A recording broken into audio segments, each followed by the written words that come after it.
2 Kings chapter 9. And Elisha the prophet called one of the children of the prophets, and said unto him, Gird up thy loins, and take this box of oil in thine hand, and go to Ramoth Gilead. And when thou comest thither, look out there Jehu the son of Jehoshaphat, the son of Nimshi, and go in, and make him arise up from among his brethren, and carry him to an inner chamber. Then take the box of oil, and pour it on his head, and say, Thus saith the Lord, I have anointed thee king over Israel. Then open the door, and flee, and tarry not. So the young man, even the young man the prophet, went to Ramoth Gilead. And when he came, behold, the captains of the host were sitting. And he said, I have an errand to thee, O captain. And Jehu said, Unto which of all us? And he said, To thee, O captain. And he arose and went into the house. And he poured the oil on his head, and said unto him, Thus saith the Lord God of Israel, I have anointed thee king over the people of the Lord, even over Israel. And thou shalt smite the house of Ahab thy master, that I may avenge the blood of my servants the prophets, and the blood of all the servants of the Lord at the hand of Jezebel. For the whole house of Ahab shall perish, and I will cut off from Ahab him that pisseth against the wall, and him that is shut up and left in Israel. And I will make the house of Ahab like the house of Jeroboam the son of Nebat, and like the house of Baasha the son of Ahijah. And the dog shall eat Jezebel and the portion of Jezreel, and there shall be none to bury her. And he opened the door and fled. Then Jehu came forth to the servants of his Lord, and one said unto him, Is all well? Wherefore came this mad fellow to thee? And he said unto them, Ye know the man and his communication. And they said, It is false. Tell us now. And he said, Thus and thus spake he to me, saying, Thus saith the Lord, I have anointed thee king over Israel. Then they hasted, and took every man his garment, and put it under him on the top of the stairs, and blew with trumpets, saying, Jehu is king! So Jehu the son of Jehoshaphat the son of Nimshi conspired against Joram. Now Joram had kept Ramoth Gilead, he and all Israel, because of Hazael king of Syria.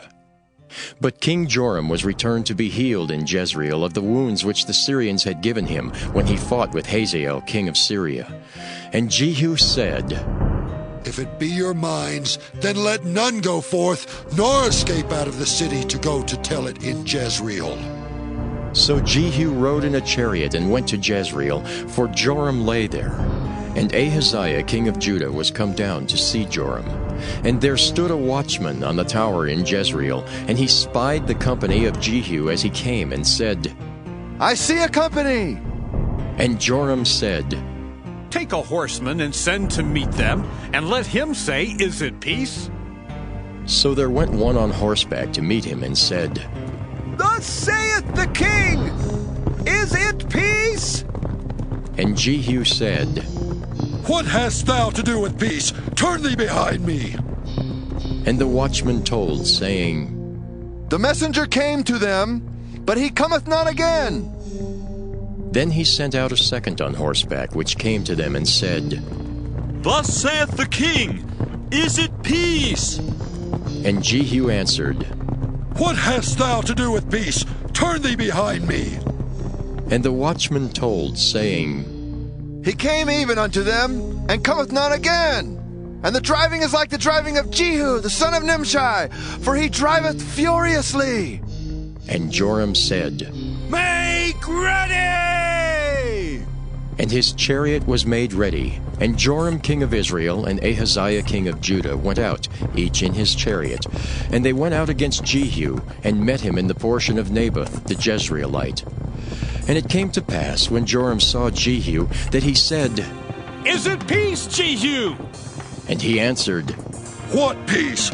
So long as the whoredoms of thy mother Jezebel and her witchcrafts are so many.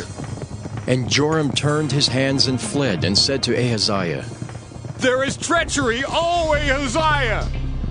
And Jehu drew a bow with his full strength, and smote Jehoram between his arms, and the arrow went out at his heart, and he sunk down in his chariot. Then said Jehu to Bidkar his captain, Take up and cast him in the portion of the field of Naboth the Jezreelite. For remember how that, when I and thou rode together after Ahab his father, the Lord laid this burden upon him. Surely I have seen yesterday the blood of Naboth and the blood of his sons, saith the Lord. And I will requite thee in this plat, saith the Lord. Now, therefore, take and cast him into the plat of ground, according to the word of the Lord. But when Ahaziah the king of Judah saw this, he fled by the way of the garden house. And Jehu followed after him and said, Smite him also in the chariot. And they did so at the going up to Gur, which is by Ibleam. And he fled to Megiddo, and died there. And his servants carried him in a chariot to Jerusalem, and buried him in his sepulchre with his fathers in the city of David. And in the 11th year of Joram, the son of Ahab, began Ahaziah to reign over Judah. And when Jehu was come to Jezreel, Jezebel heard of it, and she painted her face and tired her head, and looked out at a window. And as Jehu entered in at the gate, she said, Had Zimri peace who slew his master? And he lifted up his face to the window and said, Who is on my side? Who? And there looked out to him 2 or 3 eunuchs, and he said, Throw her down! So they threw her down, and some of her blood was sprinkled on the wall and on the horses, and he trode her under foot. And when he was come in, he did eat and drink, and said, Go, see now this cursed woman, and bury her, for she is a king's daughter. And they went to bury her, but they found no more of her than the skull and the feet and the palms of her hands. Wherefore they came again and told him, and he said, This is the word of the Lord, which he spake by his servant Elijah the Tishbite, saying, In the portion of Jezreel shall dogs eat the flesh of Jezebel, and the carcass of Jezebel shall be as dung upon the face of the field in the portion of Jezreel, so that they shall not say, This is Jezebel.